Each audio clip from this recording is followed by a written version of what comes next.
Hello students, बहुत बहुत स्वागत है आप सभी का पीवीआर स्टडी में। तो बच्चों, जैसा कि आप जानते हैं कि शाम को 7 बजे से हर दिन आपका क्लास 9th का वीडियो आता है। आज आप पढ़ेंगे एक्सरसाइज 5.2। क्वेश्चन नंबर होगा फर्स्ट एंड सेकेंड, क्योंकि इस एक्सरसाइज में सिर्फ 2 ही सवाल हैं, वो भी अवधारणा के हैं यानी कॉन्सेप्ट वाले हैं। बाकी आपको कोई भी न्यूमेरिकल नहीं मिलेंगे, वो ऐसे कैलकुलेशन वाले। इनकी कहानी आपको समझना है, बहुत ही आसान है ये। सिर्फ और सिर्फ आपको इनकी भाषा समझना है, मतलब कि लिखा क्या है और कहना क्या चाहते हैं ये सवाल के माध्यम से। देखिए, कह रहा कि आप यूक्लिड की 5वीं अभिधारणा को किस प्रकार से लिखेंगे ताकि वो सरलता से समझी जा सके। इनकी जितनी भी अवधारणाएं हैं उलझी पुलझी हैं, वो उनको आप कैसे आसानी से अगले को समझा पाएंगे, ये पूछना चाहते हैं। देखिए, मैंने लिखा है, पहले इसे आप देख लो, फिर मैं इसको एक एग्जाम्पल के माध्यम से आपको अच्छे से बताऊंगा, फिर आपको कोई भी डाउट नहीं रहेगा। चलिए हम आपको पढ़ के एक तरफ से बता देते हैं कि इसमें लिखा क्या गया और करना क्या है। अभी इसका हम फिगर भी बनाएंगे, आप बिल्कुल हैरान मत होना, जैसे लिखा वैसे करेंगे। कह रहा कि यदि यल और यम 2 रेखाओं को एक तीसरी रेखा यन काटती है और रेखा यन के एक ही ओर बने दोनों अंतःकोणों का योग 2 समकोण से कम हो।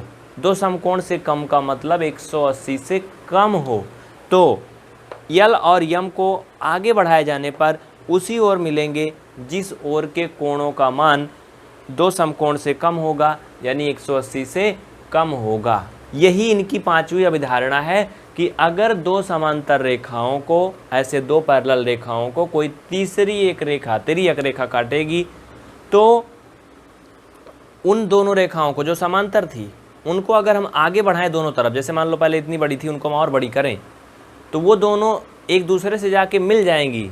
कहाँ मिलेंगी, किस तरफ मिलेंगी? जिस तरफ उनके जो कोण बनेंगे वो 180 से कम होंगे। देखिए, मैं आपको ऊपर फिगर के माध्यम से समझाने की कोशिश करूँगा, आप यहाँ पे ध्यान से देखना बच्चा। ये चीज़ तो ऐसे रहेगा, मैं क्वेश्चन मिटा देता हूँ। आप सभी के बुक में चूँकि क्वेश्चन तो लिखा होगा, तो देखिए अब आप लोग ध्यान देना। मैं इसको मिटा देता हूं जल्दी से, जिससे कि आपका टाइम ना वेस्ट हो।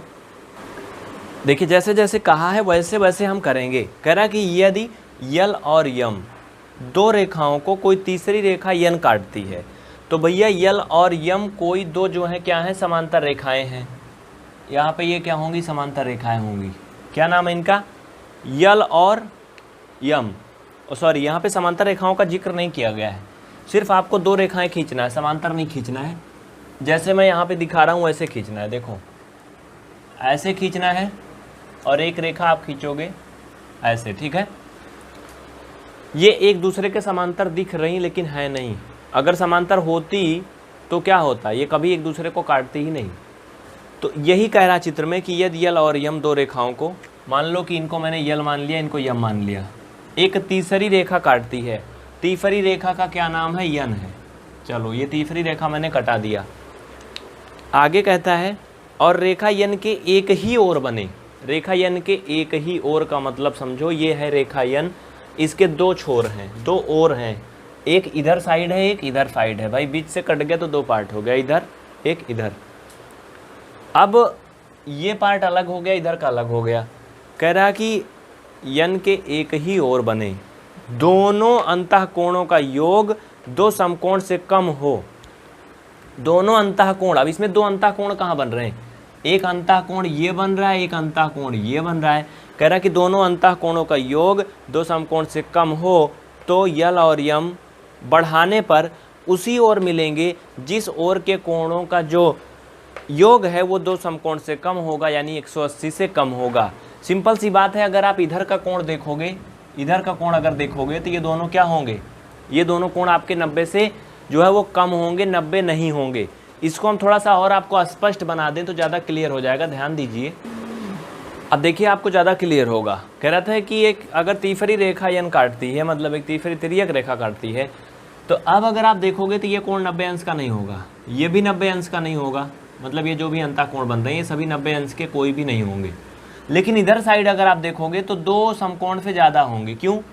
क्योंकि ये 90 से लगभग ज़्यादा होगा थोड़ा। अगर आप इसको सीधा भी खींचोगे तब भी क्या होगा, 90 से इधर साइड वाला ज़्यादा होगा, इधर साइड वाला कम होगा, क्योंकि इधर जो है लाइनें एक दूसरे में मतलब झुकती नज़र आ रही। तो कह क्या रहा था कि अगर यल और यम को और आगे बढ़ाया जाए तो उसी ओर एक दूसरे से मिलेंगी जिस ओर के कोणों का मान दो समकोण से कम होगा।